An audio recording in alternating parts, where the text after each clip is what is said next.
Single ka ba ngayon? Kung oo, binabati kita. Huwag ka nang malungkot kung wala kang date ngayong weekend.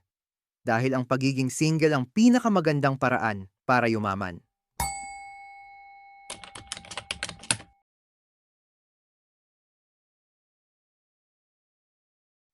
Habang wala ka pang pinapakain na pamilya at hawak mo pa ang buong oras mo, nasa iyo ang pinakamalaking alas para baguhin ang takbo ng buhay mo. Sa video na ito, alamin natin ang 5 pinamagandang investments na dapat mong simulan habang single ka pa.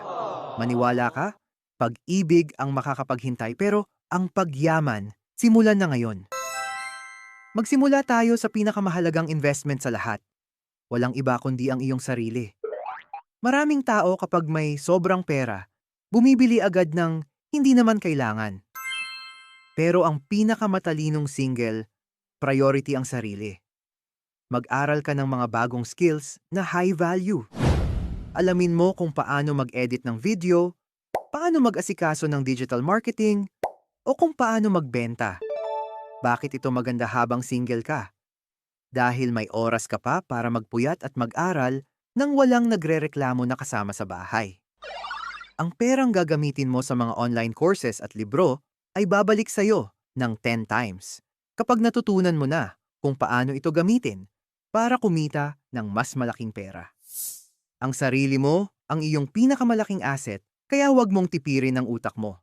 Point number 2, emergency fund. Bago ka pumasok sa mga mapanganib na negosyo o sa stock market, siguraduhin mo muna na may panangga ka sa mga hindi inaasahang pangyayari. Bilang isang single, sarili mo mismo ang iyong kakampi. Kung mawalan ka ng trabaho o magkasakit ka, walang ibang sasagot sa mga gastusin mo, kundi ang sarili mo rin. Kaya napakahalaga na mayroon kang naitatabi na para sa iyong buwanang gastusin.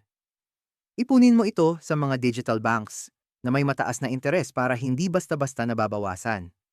Kapag may emergency fund ka, mas magiging matapang ka ng sumubok ng mga bagong oportunidad dahil alam mong hindi ka agad mauubusan ng makakain kung magkamali ka man.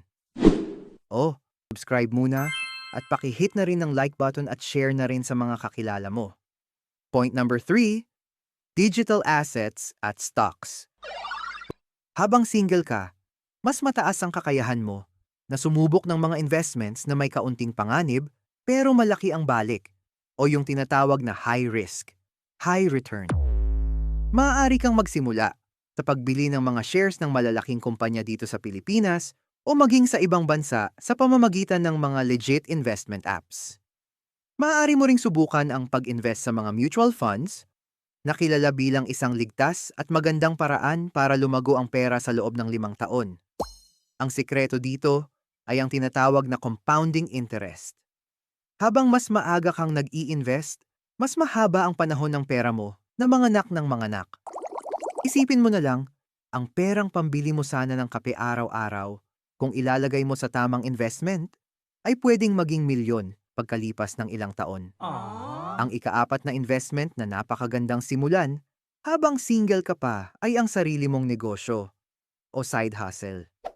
Maraming tao ang gustong magnegosyo, pero walang oras dahil abala na sa pamilya at sa pag-aalaga ng mga anak.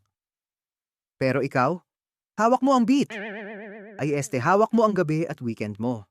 Gamitin mo ang oras na ito para magtayo ng isang maliit na online business. Maaari kang magbenta ng mga produkto sa internet, mag-alok ng iyong serbisyo bilang isang freelancer, o kaya naman ay gumawa ng content tulad nito. Ang kagandahan sa pagiging single, kung sakaling hindi magtagumpay ang unang negosyo mo, madali kang makakabangon dahil maliit pa lang ang iyong obligasyon sa buhay. Ang bawat pagkakamali ay magiging aral na magagamit mo para sa susunod mong mas malaking negosyo. Huwag kang matakot sumubok habang bata at single ka pa. At ang ikalimang investment na madalas makalimutan ng marami ay ang iyong kalusugan. Walang silbi ang milyon-milyong piso sa bangko kung mahina naman ang iyong katawan. Mamuhunan ka sa masustansyang pagkain, sapat na tulog, at regular na ehersisyo. Alagaan mo rin ang iyong mental health. Ang malusog na katawan at isipan ang pinakamalakas mong sandata para magtrabaho at mag-isip ng mga paraan kung paano pa mapapalago ang iyong kayamanan.